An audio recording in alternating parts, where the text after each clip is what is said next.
Salut les replayers, on se retrouve pour la deuxième partie de notre conseil de classe du Real Madrid. Il y a encore les gros dossiers à traiter. C'est parti!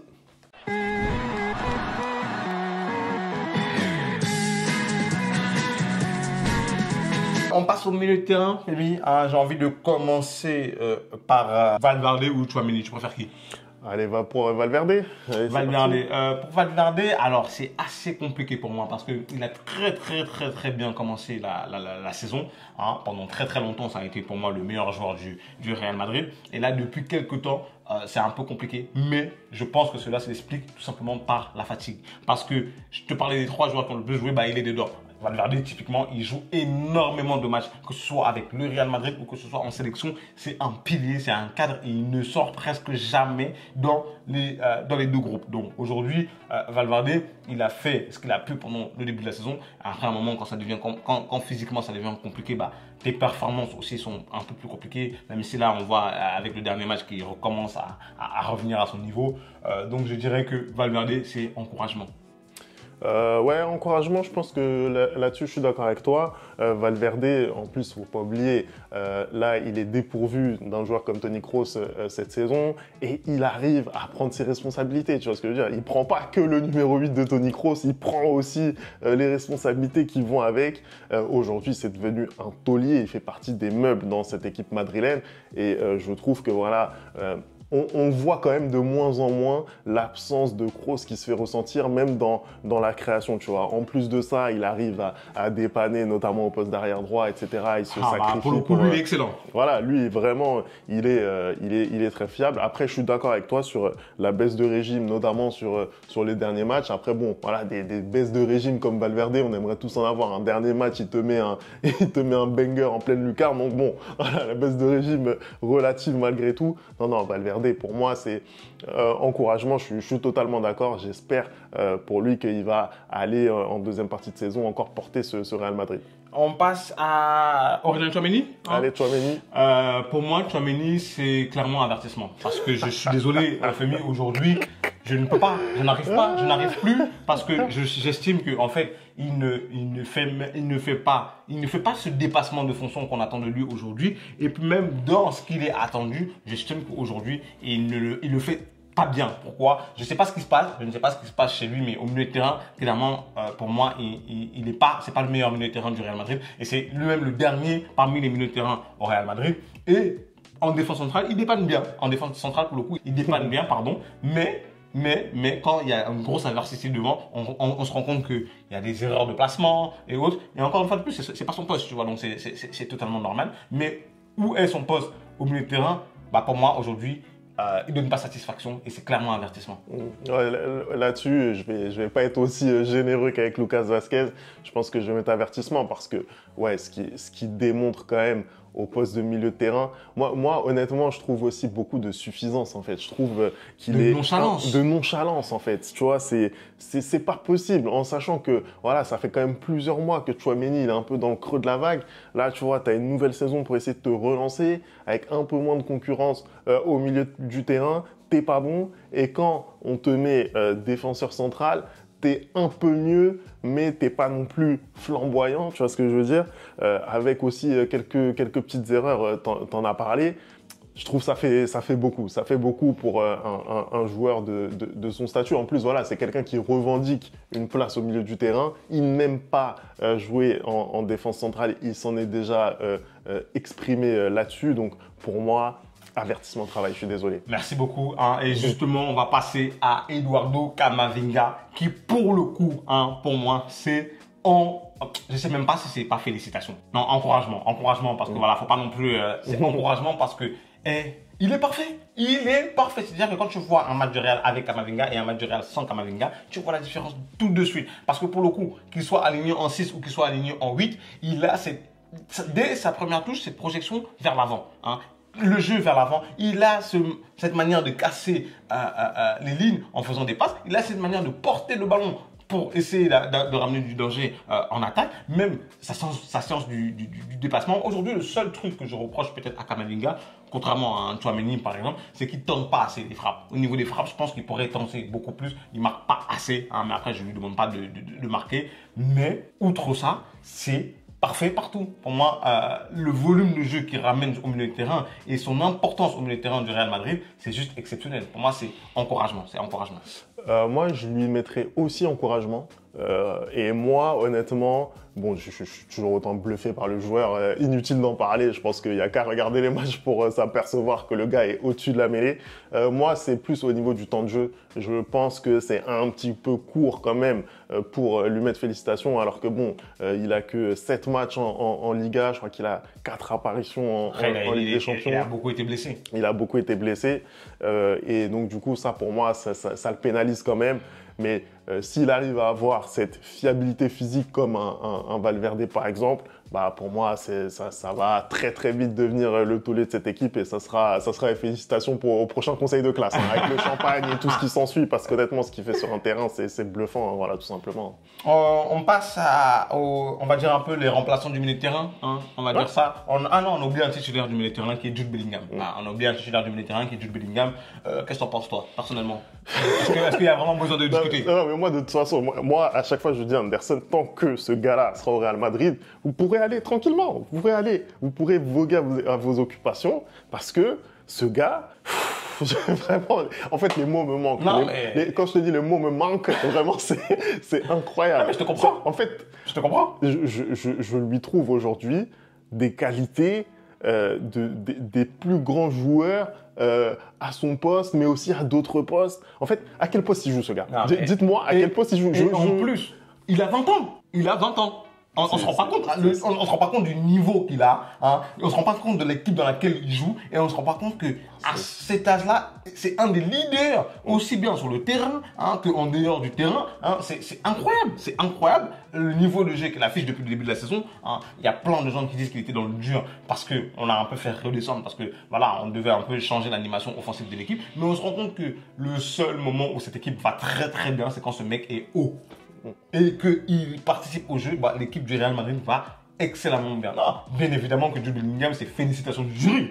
C'est félicitations du jury. Il n'y a rien besoin de rajouter, c'est extraordinaire. Je pense que oui, ce qui bluffe le plus, c'est son leadership. Son leadership, être comme ça, deuxième saison seulement au Real Madrid, être le leader, on le voit sur le terrain, il harangue ses partenaires, il n'est pas content quand il y a une occasion qui est loupée. Ouais. Le gars, il est toujours déterminé à gagner chaque ballon. Enfin, c'est extraordinaire ce qu'il fait. Et puis, honnêtement, la qualité technique, il te gratifie parfois de certains gestes, parce que on parle beaucoup des buts et tout de Jude Bellingham, c'est exceptionnel et on a bien raison d'en parler. Mais c'est vrai que les gestes qu'il fait à chaque fois, les contrôles orientés, c'est extraordinaire. Félicitations x3. Je sais pas quoi dire. Honnêtement, c'est extraordinaire. Bah, écoute, on va un peu faire des redescendre de tout ça. On va passer au remplaçant. On va dire que le remplaçant qui joue le plus, c'est bien évidemment le vétéran, Luka Modric, 39 ans. Bientôt. Il y en a, ils ont 39 ans, ils font des jubilés. Mais lui, il veut pas. Lui, il est encore là. Donc, qu'est-ce que tu penses de Luka Modric pour le début de cette saison pour l'instant? Non, Luka Modric, honnêtement, je pense que les entrées qu'il fait sont intéressantes. Moi, je ne serais pas spécialement sévère avec lui. Voilà, aujourd'hui, Luka Modric, bon, c'est le capitaine du Real Madrid, bien sûr, mais voilà, de par le statut qu'il a, l'âge qu'il a, bah, il a un rôle qui est forcément particulier. Et je pense que même les circonstances aussi au Real Madrid dans ce début de saison ont fait qu'il a eu peut-être un rôle un petit peu plus important que ce qu'il aurait dû avoir. Tu vois. Moi, personnellement, j'ai pas été déçu des performances de Luka Modric. Après, bien sûr que parfois, tu aurais aimé le voir peut-être jouer un peu moins, mais bon, encore une fois, les circonstances l'exigeaient. Donc, moi, je l'ai trouvé plutôt satisfaisant dans son rôle. Moi, je mettrais neutre. Voilà. Pareil, je ne veux pas argumenter plus parce que vraiment ce que tu viens de dire, c'est parfait. Pour moi, c'est neutre aussi, Luka Modric. Passons à Arda Güler. Hein. Qu'est-ce que tu as pensé pour le coup? Pour moi, Arda, je vais commencer, si tu me permets. Pour moi, Arda, c'est vraiment une personne en qui j'ai énormément d'espoir et en qui je continue d'avoir espoir. Mais quand je regarde un peu le faible temps de jeu qu'il a eu, c'est vrai, il a eu quand même la possibilité, avec toutes ses blessures, de jouer, de rentrer. Et je trouve que ce qu'il fait, c'est beaucoup trop scolaire. Je trouve qu'il dépasse pas encore. On n'a pas le même Arda qu'on a en Turquie. Tu vois ce que je veux dire? Après, beaucoup de fois aussi, Ancelotti l'a mis hors position. Hein, c'était pas Arda, il préfère quand il est vraiment au milieu du jeu et que c'est lui qui dicte un peu le jeu. On le met très souvent à droite pour Real Madrid. C'est peut-être ça aussi qui le frustre et qui est un peu difficile. Tu vois quand même que c'est un très grand joueur et qu'il ne demande que à enchaîner. Et aujourd'hui, je pense qu'il n'a pas la possibilité d'enchaîner les matchs parce que voilà, le milieu de terrain au Real s'est bouché. Mais je trouve quand même que malgré ça, le peu de temps qu'il a eu, il a montré des bonnes choses, comme il a deux fois aussi, il est totalement passé à côté de son match. Hein. Il y a plein de fois où je me disais que c'était son moment et au final, ça n'a pas été le cas.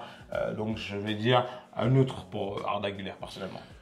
Moi, Arda Güler, honnêtement, j'ai envie de lui mettre encouragement. J'ai envie de lui mettre encouragement parce que oui, c'est pas facile. Il est dans un club, voilà, c'est la première saison où véritablement il a des minutes pour s'exprimer. L'année dernière, on avait beaucoup regretté le fait que Ancelotti ne l'utilise pas davantage.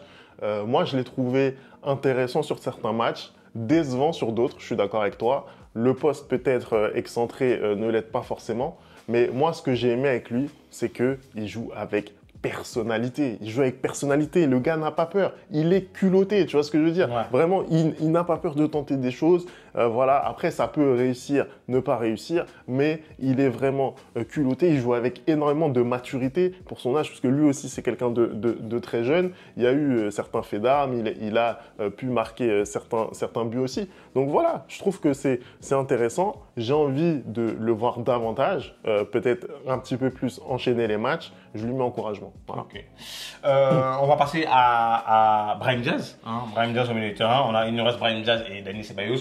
Brahim Diaz, rapidement, c'est quoi pour toi? Pour moi, je veux dire, pour moi, Brahim Diaz, c'est neutre. Parce que pour le coup, Brahim, autant que Arda, j'espérais un peu beaucoup plus de lui. Et il y a des matchs où, en fait, j'ai l'impression que Brahim, il est beaucoup plus fort quand il rentre dans le match que quand il est titulaire. Parce qu'il y a plein de fois où, justement, il a bénéficié du fait qu'il y avait des blessures pour être titulaire et il n'y avait pas vraiment cet apport dont j'attends de lui. Mais chaque fois qu'il est remplaçant et qu'il rentre, il te fait des matchs incroyables. Après, bien évidemment, il y a des matchs où il est titulaire, où il est aussi très bon, notamment contre Séville. Hein, mais pour moi, c'est toujours pas suffisant pour avoir encouragement. Donc pour moi, Brahim Diaz, c'est totalement neutre. Ouais, je suis d'accord avec toi. Je trouve que Brahim Diaz, bon, c'est un joueur très talentueux, on le voit à chaque fois, mais c'est vrai que peut-être que cette saison, tu t'attendais un petit peu plus à ce qu'ils viennent titiller ceux qui sont devant la hiérarchie, etc. Et c'est pas encore le cas, c'est vrai. Donc oui, pour ça, j'aurais un peu plus de mal à lui mettre encouragement.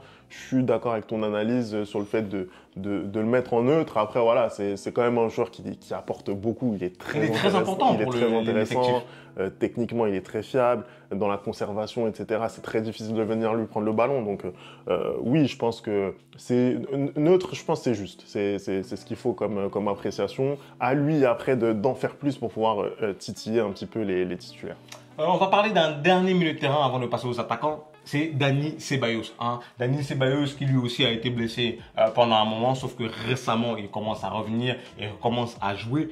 Et force de constater que Dani Ceballos, c'est du très solide. Et c'est peut-être même la solution à ce problème au milieu de terrain pour le Real Madrid. Parce que chaque fois qu'il a joué en tant que numéro 6 ou en tant que numéro 8, avec ce double pivot par exemple qu'il a instauré depuis quelques temps Ancelotti, bah, tu vois que Ceballos, techniquement, c'est extrêmement fort. C'est-à-dire que les passes et son volume de jeu aussi, et comment dire, cette manière qu'il a de jouer un peu comme un Toni Kroos justement, bah, c'est juste fantastique. Donc malheureusement aujourd'hui, il n'a pas assez de temps de jeu, mais pour moi, c'est clairement, avec le peu qu'on a vu de lui, c'est encouragement. Hein, parce que en fait, je suis surpris de voir qu'on a autant de bons joueurs sur le banc et que Ancelotti ne les fait pas assez confiance typiquement. Parce qu'on a eu pendant longtemps ce problème au milieu de terrain et on ne trouvait pas la solution, alors que finalement, il y avait Dani Ceballos qui était disponible et là, dès qu'il lui a fait un tout petit peu confiance, on voit qu'il a répondu présent directement. Donc pour moi, Ceballos, c'est clairement encouragement. Ouais, je suis d'accord avec toi,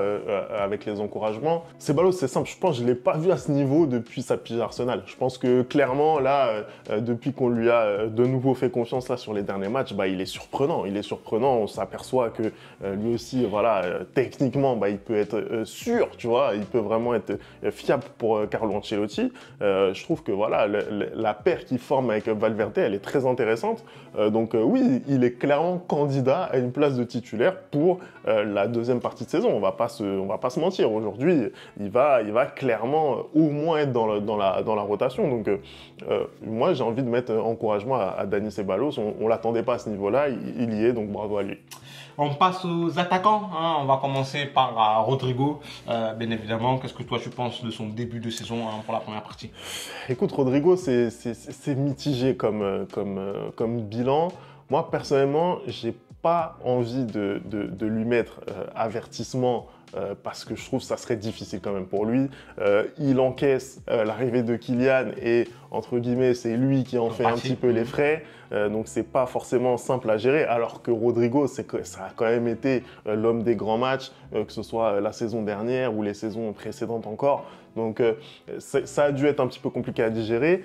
Il y a aussi le fait qu'il n'était pas forcément à 100% physiquement, donc ça peut aussi expliquer une baisse de régime. Mais globalement, je trouve que à chaque fois qu'on fait appel à lui, il y a quand même quelque chose qui se passe à chaque fois qu'il touche le ballon. Je suis désolé. Et puis, il met encore des buts qui sont déterminants. Le 3-3 face au Rayo Vallecano, on voit qu'il ne fait pas un match exceptionnel, mais au moment de venir mettre le but qui te fait du bien, bah, il te le met. Donc, c'est un début de saison mitigé pour Rodrigo, je suis d'accord avec ça. Mettre avertissement, je trouve que ça serait un petit peu dur. Moi, je mettrais neutre. Écoute, Femi, je vais te rejoindre. Il ne faut pas oublier que Rodrigo, bah, comme tu dis, il subit un peu l'arrivée de Kylian. Il ne faut pas oublier que Rodrigo, il s'est aussi blessé. Hein, donc c'est assez compliqué. Il a pas mal de pépins physiques cette année de retrouver le même niveau qu'il avait les années précédentes. Mais malgré ça, il répond quand même présent quand on a besoin de lui. Et malgré tout, ça reste un joueur super important de notre attaque. Hein. Donc je vais te rejoindre et mettre un neutre à Rodrigo. On passe à Vinicius Junior. Vinicius. Moi, je ne veux même pas parler. Félicitations. Direct. Non. Je suis désolé. À un moment donné, quand tu as le meilleur joueur du monde dans ton équipe, qu'est-ce que tu veux que je te dise? Et il le prouve sur le terrain. Aujourd'hui, j'ai pas en tête un seul match de Vinicius où il n'a pas été décisif pour le Real Madrid quand il a joué. Il est super important. C'est par lui que démarrent absolument toutes les actions dangereuses du Real Madrid quand il est là. Hein. C'est lui qui, à chaque fois que le Real a du mal, n'y arrive pas, bah, c'est lui qui trouve la clé à chaque fois. Et c'est tellement un leader sur le terrain aujourd'hui. C'est juste incroyable. C'est-à-dire que ce gars-là, on est passé d'un gars qui jouait contre nous à l'époque de Karim Benzema à un joueur aujourd'hui. On joue grâce à lui. Voilà. On joue grâce à lui et c'est lui qui porte cette équipe du Real Madrid. Et pour moi, c'est félicitations sans hésiter. Félicitations sans hésiter. Ce qu'on découvre pas de Vinicius, mais ce qu'on a encore plus vu cette saison, bah, c'est son altruisme. C'est la façon dont il a fait en sorte de vouloir intégrer Kylian. Et on le voit sur le terrain. À chaque fois, il lui met des caviars. Et vraiment, ce leadership qu'il a réussi à mettre sur le terrain, bah, ça fait vraiment de lui l'atout offensif numéro 1 de ce Real. C'est indiscutable. Félicitations, encore une fois, fois 1000. Voilà, c'est Vinicius, il est extraordinaire. Aujourd'hui, il fait des gestes que personne ne fait sur la planète football. C'est extraordinaire, c'est extraordinaire. On passe au dernier joueur offensif parce que pour moi, on ne va pas noter Endrick. Hein. Ça ne sert à rien, il ne joue pas vraiment beaucoup. Ancelotti ne veut vraiment pas lui faire confiance. Donc, on passe au dernier joueur offensif du Real Madrid, à savoir Kylian Mbappé, la recrue star du Real pendant cet été. Qu'est-ce que tu as pensé de son début de saison pour l'instant, Femi? Écoute, je pense qu'il faut remettre un petit peu dans le contexte tout ce qu'on a pu dire sur lui, voilà, son arrivée, etc., les critiques qui se sont abattues sur lui. Je pense que après le match de Liverpool et de Bilbao, bah, ça a dû être vachement difficile mentalement à supporter, mais on constate quand même que les meilleurs matchs de Kylian sont arrivés là en fin de première moitié de saison, j'ai envie de dire. Et c'est vrai que bah, moi, j'ai envie de l'encourager. Je pense qu'il est arrivé au Real Madrid, et je l'avais dit, Kylian, c'est quelqu'un d'intelligent. Donc, il est arrivé avec lucidité. il savait qu'il ne serait pas l'atout numéro 1. En l'occurrence, ses prestations ont fait que confirmer ça. Tu vois, il a eu vraiment énormément de difficultés. On en a beaucoup parlé. On a même vu les difficultés qu'il avait techniquement, ne serait-ce qu'à tenir le ballon, contrôle, passe. C'était vraiment devenu très compliqué. Mais Kylian, je pense que c'est quelqu'un qui va toujours marquer parce que parce que il est attiré un petit peu par ça, parce que je trouve aussi qu'il a progressé dans sa frappe de balle. Je trouve qu'il a énormément progressé, notamment ces dernières années à Paris. Maintenant, Kylian, on va le juger sur les matchs qui arrivent là lors de la deuxième moitié de saison.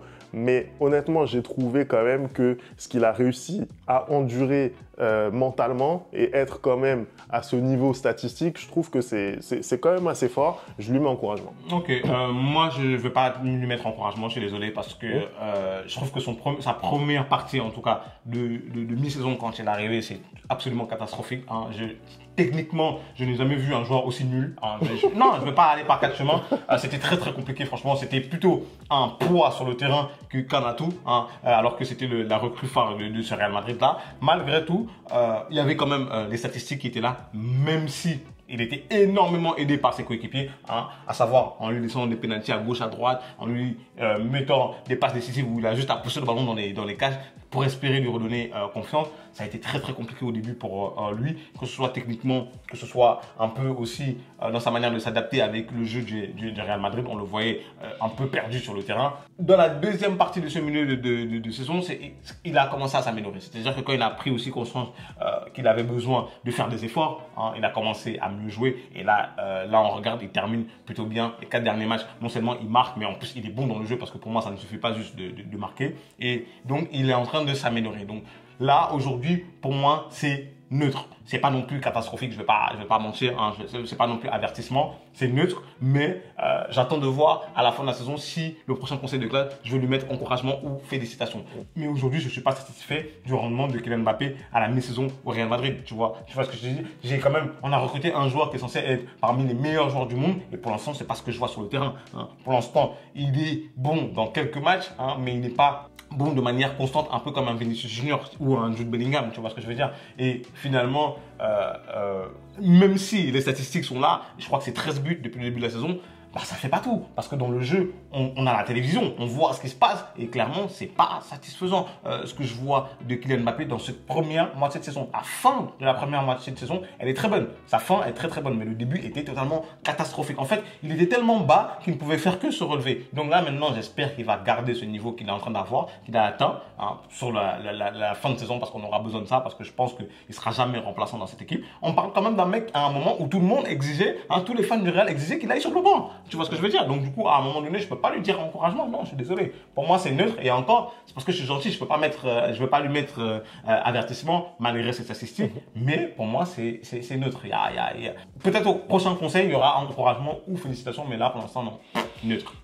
Anderson, on va terminer avec le mystère. Hein. On va terminer avec Carlo Ancelotti. Hein. On sait que voilà, tu as milité pour son départ Manu Militari de la maison Real Madrid. Hein. Qu'est-ce que toi, tu penses de sa première moitié de saison?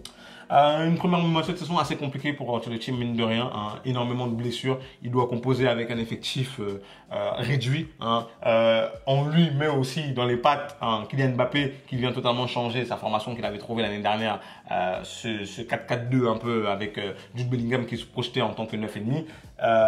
Aujourd'hui, il doit bricoler. Mais malgré tout, j'estime quand même qu'il y a pas mal de mauvais choix de la part d'Ancelotti. J'estime quand même qu'aujourd'hui, il ne fait pas assez tourner son effectif quand tu as des joueurs comme Ceballos, quand tu as des joueurs comme Arda Güler, quand tu as des joueurs comme Brahim Diaz ou même des joueurs comme Raúl Asensio qui se découvrent et que finalement, une fois que tes cadres sont revenus, bah, tu les fais plus du tout jouer. Moi, ça m'énerve. Typiquement, Ancelotti, c'est pas un entraîneur qui est porté vers le futur, qui est progressiste. Je trouve que c'est un entraîneur très dogmatique, qui joue avec ses 14-15 mêmes joueurs, qui a son idée derrière la tête et qui veut absolument pas changer. Je trouve qu'il s'adapte très très mal aux adversaires souvent. Et aujourd'hui, c'est avertissement pour moi, pour Ancelotti. Je te trouve difficile. Hein. Déjà, pour moi, c'est pas un dogmatique. Pour moi, justement, la grosse force d'Ancelotti, c'est son pragmatisme, justement. On a beau dire ce qu'on veut, tu vois. On a beaucoup parlé, notamment après la claque reçue lors du Classico, etc. Mais la réalité, c'est que, encore une fois, Ancelotti, son objectif, c'est de faire en sorte que l'équipe, elle gagne. Et aujourd'hui, l'équipe, elle est en bonne position pour aller chercher la Liga et elle est en bonne position pour être en barrage avec des champions. Donc, les objectifs en moitié de saison sont atteints. Tu vois ce que je veux dire? Ça, c'est peut-être difficile à entendre pour toi. Je suis mais désolé, la réalité, on est c'est que 18e en Ligue des Champions, c'est pas possible. les objectifs, ils sont pour le moment atteint. Après, bien sûr que tu vas devoir jouer un barrage, tu aurais pu t'en passer, tu vas devoir le jouer, mais bon, il n'y a que 8 équipes sur 36 qui vont pouvoir l'éviter. Ah, normalement, en tant que Real Madrid, tu es censé figurer parmi ces 8 équipes-là. Bien sûr, tu es tenant du titre en Ligue des Champions, bien sûr. Mais après, voilà, il peut y avoir aussi des contretemps. On sait que ça a été difficile d'adapter et de s'adapter aussi à Kylian Mbappé. Donc, il a fallu trouver les solutions. Le départ de Kroos aussi, ça a été, je pense, quelque chose qui a été sous-estimé. Il a fallu s'adapter, mais aujourd'hui, on voit que petit à petit, ça arrive, même au niveau du jeu, c'est un petit peu plus satisfaisant. Et encore une fois, la vérité, c'est au printemps. Aujourd'hui, ils sont sur les temps de passage et ça, c'est aussi la force d'Ancelotti d'avoir su garder quand même la barque parce que dans le plus fort de la crise, quand tu prends un score à domicile face au FC Barcelone, quand tu te fais balayer à Anfield par Liverpool, c'est quand même difficile voilà, de supporter cette crise au Real Madrid. Beaucoup d'entraîneurs auraient sûrement déjà été limogé. C'est Ancelotti, il a ce statut-là, il a réussi à tenir sa barque. Aujourd'hui, Kylian est mieux. Aujourd'hui, le jeu du Real Madrid est mieux. C'est aussi la réussite de Carlo Ancelotti. Moi, je lui mets encouragement. Voilà. Ok. Bah, on a deux visions différentes, mais moi, personnellement, je peux pas. Je trouve que voilà, il a fait beaucoup trop d'erreurs. Si on est aussi dans ces situations-là, c'est parce qu'il ne veut pas changer certaines choses et qu'il est beaucoup trop rétrograde. Ah, mais voilà, pour moi, c'est avertissement clairement. On a fait le tour, Anderson? On a fait le tour, hein. Allez, merci d'avoir regardé cette vidéo. On n'oublie pas hein, les bonnes habitudes @lereplayfoot. Vous nous dites ce que vous pensez en commentaire de nos notes, si vous êtes plutôt d'accord avec Anderson, si vous êtes plutôt d'accord avec moi. Et donc nous, on se retrouve très très vite pour une nouvelle vidéo. Ciao!